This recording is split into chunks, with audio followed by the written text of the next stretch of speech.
বিশ্ব স্বাস্থ্য সংস্থার মতে প্রতি ১০০ জনের মধ্যে একজন শিশু অটিজম স্পেকট্রামে আওতায় আসে।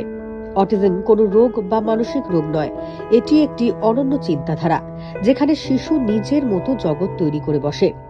অটিজম সম্পর্কে ভ্রান্ত ধারণা কাটাতে প্রতি বছর ২রা এপ্রিল বিশ্ব অটিজম সচেতনতা দিবস পালন করা হয়। চিকিৎসকেরা জানাচ্ছেন, অটিজম হচ্ছে একটি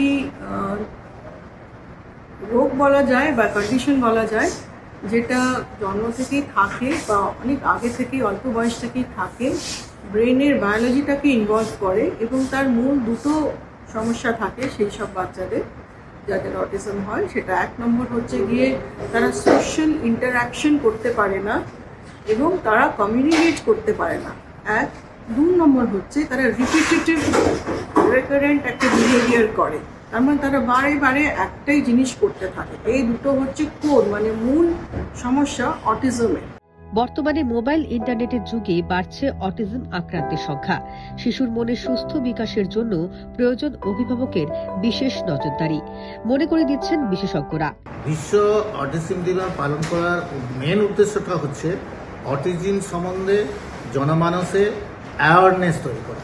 অনেক ভুলভ্রান্তি রয়েছে এবং একটা অটিজম বাচ্চা হলে তাকে কি করে অ্যাপ্রোচ করতে হবে সেই ব্যাপারে অ্যাওয়ারনেস তৈরি করার জন্যই আজকে এই অটিজম দিবস। মঙ্গলবার কলকাতার ইনস্টিটিউট অফ চাইল্ড হেলথে অটিজম আক্রান্ত এক শিবিরের আয়োজন করা হয়েছিল।